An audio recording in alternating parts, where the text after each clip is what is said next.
and welcome to our 6th installment of Grand Design's Breaking the Barriers, Building Bridges. This episode is truly about the bridge between blues to rhythm and blues to rock and roll. In contemporary pop culture, these three genres seem to be very different from each other, but in truth, they all have the very same root. In this episode of Breaking Barriers, Building Bridges, we will highlight how blues musicians migrated from the South into the large cities across the country and had an undeniable impact. The music began double in tempo and added jazz learnings. This gave the music a distinct sound that differed from the more laid-back lifestyle of the rural blues records.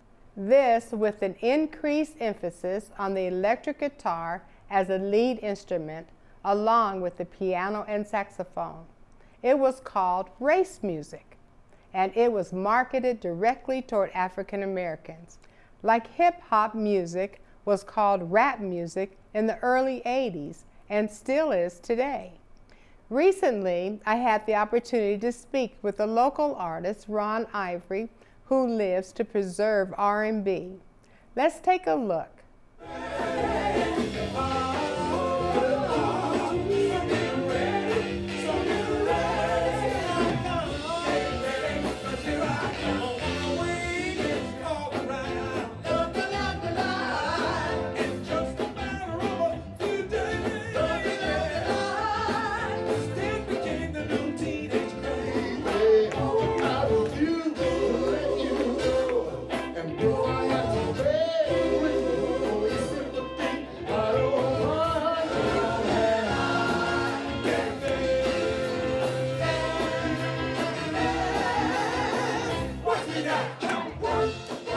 I was around 13 years old, and when I joined the singing group, we were doing R&B, Motown. We did some rock and roll, or rock. We did Sly, Grand Funk. Three Dog Night, so we mixed it up, and so I've always been exposed or singing or performing R&B is where my primary roots are, although it developed into other genres. First of all, my whole approach to music was I was really started off writing songs, and lyrics and just making up songs along the way. I never imagined I would be in music like I am now some 50-some years ago, until I was approached and asked to join a group, as I mentioned before. During that time, when I was singing with this group, this particular group, the Tender Four, we called ourselves, once the group disbanded, it was difficult for me to separate myself from that group as an individual artist, musician, because I love the guy so much. We had so much fun working together, and I never really saw myself as a solo artist or a self-made musician in that fashion. Years gone by and past, I finally realized, it dawned on me that was holding me back, because we were never going to ever get back together, and I think that's what I was kind of holding off. And one day I just decided I need to do something for myself and break that umbilical cord and that chain and all that, and just go for it. I'll stop the ticks of time while we're together. I'll start the beat of love in our hearts. I've got feelings inside like hidden treasures. Can't wait till you're locked in my arms. 'Cause I want you. I want you to know that nobody else. Moving forward, I started writing more and composing songs, and I got an opportunity to go in the studio and record a single, which a young lady who was my manager at the time, or wanted to be my manager, she heard me sing with my group. She said, you know, that's a great song, and I need to get you in the studio, and we need to record that. And that's basically what happened. So we got in the studio, we recorded the song as a single. That was the whole point, and it got good to me. And so I had other songs that I had written, and I was writing new songs for that particular album. And I decided, you know what, let's do another track. And so one track led to another, and before I knew it, I had 13 tracks on this, and actually came up with a CD album. So that, for me, is what separated me from just being a local, yokel artist to a recording artist. And even though it wasn't international, but it was special to me, it showed a lot of my ability to produce, to compose, and also arrange, as well as writing songs. And I'm still proud of that, and I still do that. And that's one of my best traits, I think.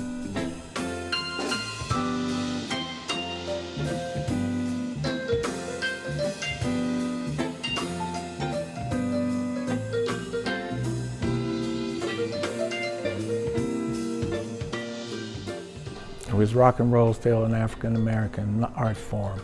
I don't really believe it is. There's such a fine line between the two. The basic structures are the same as far as the music, but with R&B, it's more melodic in a sense. There's more chords and altered chord progressions attached to it, and then there's that strong backbeat. Now, what I have noticed over the years, that rock and roll has started developing that strong backbeat, that kick, that boom, boom, boom, kaboom, into their songs, into the recordings and stuff. So it's hard to say, but I don't know of a whole lot of African American rock and roll artists, either locally or nationally or internationally, really, today, that just sticks in my mind. I identify more with R&B because, and not saying that other genres of music were soulful, but it was more soulful to me. It was romantic music to me. Even the music that was danceable. I used to phrase, probably about 10 years ago, I used to phrase the term with my band and my music, romantic funk, which was R&B. So you're hearing R&B and it's really talking about love and that type of thing, but it's got that dance, that kind of dance rhythm going to it, and even some of the chord progressions. So that's really what attracted me and draws me. I actually consider myself, so that I'm not put particularly in a box, as a soul singer, which I think encompasses a lot of genres of music because of the way I interpret it when I'm singing or performing.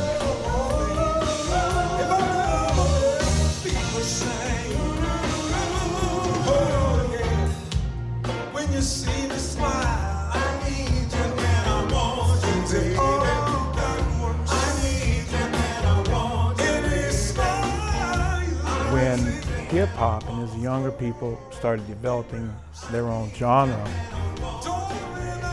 it was a takeoff of R&B and more experimented, I believe. And that experimentation became more of a, oh, you know, I kind of like that. This is different. And so what happens with hip hop, it's still got that R&B bass, but it's in hip hop it's like skid out, skid out, skid out. You know, so there's more of a little syncopation or syncopated rhythms, I think, in the hip hop. So I think it still has. When I hear and listen to hip hop, I hear the R&B feel and the R&B, should I say, format or ground from it. So it's still there, but it's just emerged or developed into an old different genre of music, bouncing off of the R&B music. With R&B, there's definitely blues. If you sit down and go through the chord structures, they're basically the same chord structures. I think a lot is developed from blues. R&B certainly, you know, a lot of the R&B singers have basically emerged from doing R&B. Even let's say Johnny Taylor, for example, was blues, but as he started recording more and adjusting to, I guess, more of a demand, his recordings became more of a, I'll say, R and blues, you know what I'm saying? Or more of the R than the blues in it. And so, and from there on,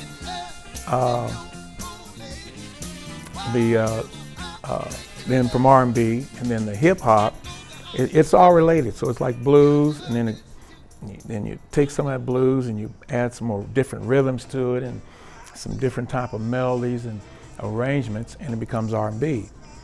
The same with hip hop. You take R&B, you add some different arrangements, some different feels, and you got a different sound, different music, type of genre of music going on.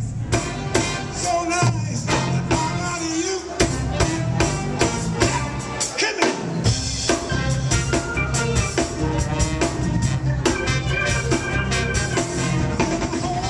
I think young people are familiar with the R&B and the blues genre. They're becoming more and more familiar. I'm finding more in my live performances, I'm finding more younger people are showing up to our shows, our performances, and they really get into it.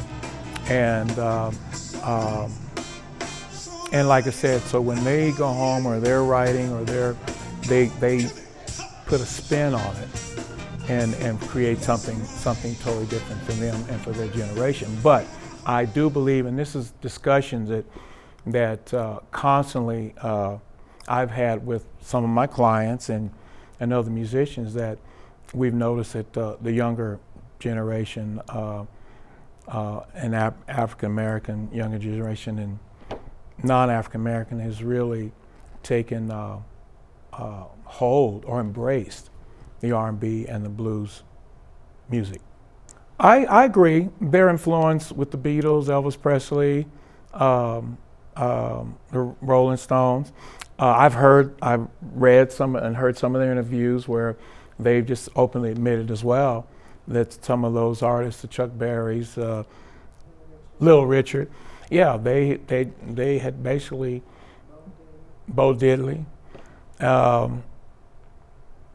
have taken their music and made it their own and their influence. When the Beatles came out, I remember mimicking them with my sisters in the basement, you know, pretending like, you know, singing some of their songs, because they were, to us, they were hip. They were good songs, good lyrical content. Some of them were covers of other artists we've heard before in Motown, for example, like Money and some of the other songs. And Elvis Presley, I thought growing up, I thought he was pretty hip. You know, I always admired his whole aura, and he was very soulful singing, and I even say the Beatles. And they were very soulful in their own way, and honest, I think, about what they were singing and that type of thing. So it wasn't something I don't think was put on. I think they were very honest what they were performing and singing, made them popular by doing some of the rock and roll and some of the other blues artists.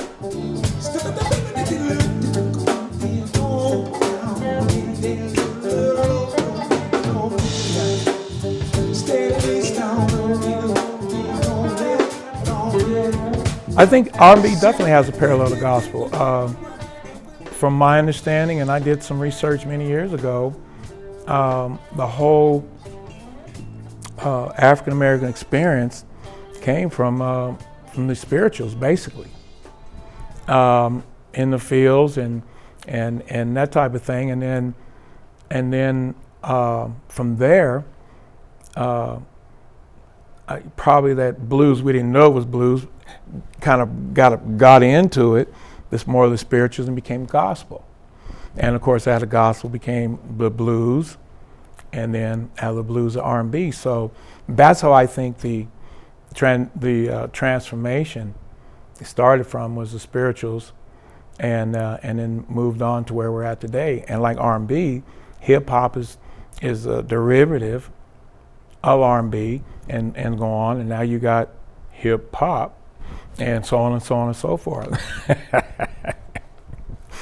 So and you know, as we well know, Aretha Franklin and Sam Cooke and other artists, they were singing in the church and doing gospel, and then of course went into R&B and made money and you know, did it well.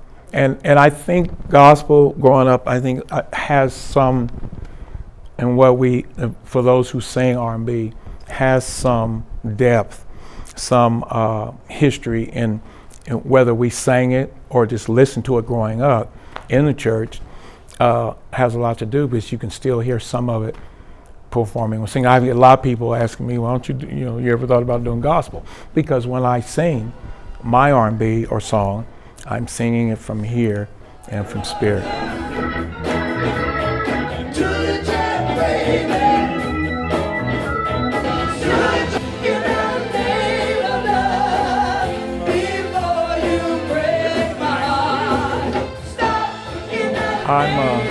I'm an R&B guy.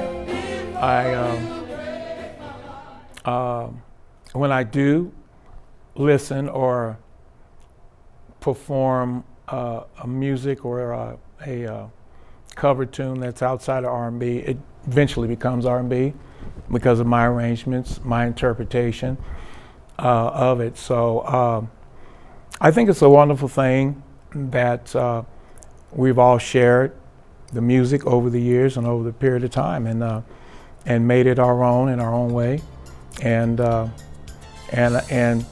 who knows what's going to be after? What was that? Hip hop. Who knows what music what genre is going to come out of that? I think R&B is always going to stay. It's a root. It's a ground. It's the whole foundation, I think, of dance music and as I said earlier, combination of love songs. And I think it's always going to be there. I know I'm always going to be doing it. I have no intention of chasing what's popular or what comes today, because R&B is inside of me, and it always will be.